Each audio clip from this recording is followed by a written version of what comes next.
अखिलेश यादव को चुनौती दे रही थी साहिब की बड़बोली मंत्री। अखिलेश की महिला सिपाही ने बीच सड़क पर घेर लिया, सिखा दिया सबक। अखिलेश को राहुल गांधी की तरह घेरने निकली साहिब की लाडली मंत्री सपा की शेरनी ने अकल लगा दी ठिकाने, गाड़ी में बैठकर हो गई रफूचक्कर। स्मृति ईरानी के कारनामों पर भड़क गई सपा की महिला नेता, सबके सामने कर दिया बेइज्जत, मुंह छिपाते फिरे कमल छाप।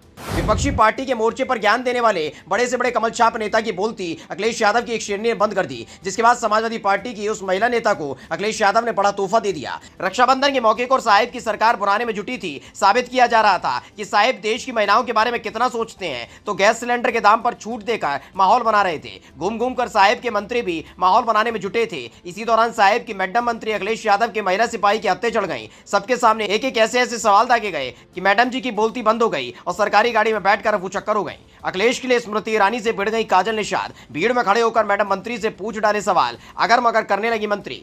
समाजवादी पार्टी की सबसे तेज तर्रार नेता के तौर पर काजल निषाद ने अपनी पहचान बनाई है। जब बीजेपी की महिला नेता उल्टे सीधे बयान देकर जनता को बरगलाने की कोशिश में जुटी हुई हैं, तो वहीं काजल निषाद ने अपने तेवर और अनुभव से साबित कर दिया कि समाजवादी पार्टी में एक से बढ़कर एक महिला नेता हैं जो बड़े से बड़े धुरंधरों को धूल चटा सकती है। दरअसल पहले से ही घोसी विधानसभा सीट पर बाबा के तिकड़मों ने पार्टी की खूब फजीयत कराई है। पहले अपनी ही प्रत्याशी के चेहरे पर कालिक पुतवा दी, फिर अखिलेश यादव को नीचा दिखाने के लिए स्वामी प्रसाद मौर्य पर जूता फेंकवा दिया। रही सही कसर राजभर ने पूरी कर दी, जिनके अपनों ने ही राजभर को खदेड़ना शुरू कर दिया। इन सब के बीच जहां एक तरफ बीजेपी के नेता और मंत्री घोसी जाने से घबरा रहे हैं, वहीं सपा नेता ने खुलकर घोसी सीट पर बाबा को चैलेंज कर दिया। लेकिन इस बार हत्थे चढ़ गई स्मृति ईरानी, जिनको लेकर काजल निषाद ने ढेरों सवाल पूछ डाले। काजल निषाद ने कहा, कितना बड़ा मजाक करते हैं, कहते हैं 100 स्मार्ट सिटी बन गई, किसानों की आय दोगुनी होगी, 2022 से पहले सबको पक्का मकान मिलेगा, 35 रुपए में पेट्रोल डीजल मिलेगा। भैया बाबा रामदेव दे रहे थे 35 रुपए में पेट्रोल डीजल, कितने हो गए? सब्जी के दाम बढ़ गए, महंगाई हो गई, बेरोजगारी और भुखमरी हो गई। और जो गैस का बाटला लेकर घूम रही थी सड़क पर, योगा दिवस पर एक दिन का योगा करने वाली हमारी मैडम गैस का बाटला लेकर घूमने वाली कहाँ है?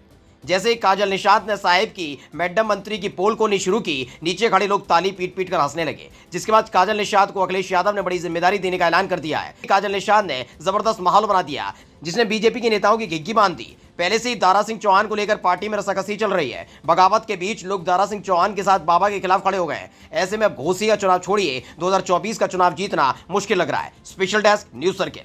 अखिलेश यादव को चुनौती दे रही थी साहिब की बड़बोली मंत्री। अखिलेश की महिला सिपाही ने बीच सड़क पर घेर लिया, सिखा दिया सबक। अखिलेश को राहुल गांधी की तरह घेरने निकली साहिब की लाडली मंत्री सपा की शेरनी ने अकल लगा दी ठिकाने, गाड़ी में बैठकर हो गई रफूचक्कर। स्मृति ईरानी के कारनामों पर भड़क गई सपा की महिला नेता, सबके सामने कर दिया बेइज्जत, मुंह छिपाते फिरे कमल छाप।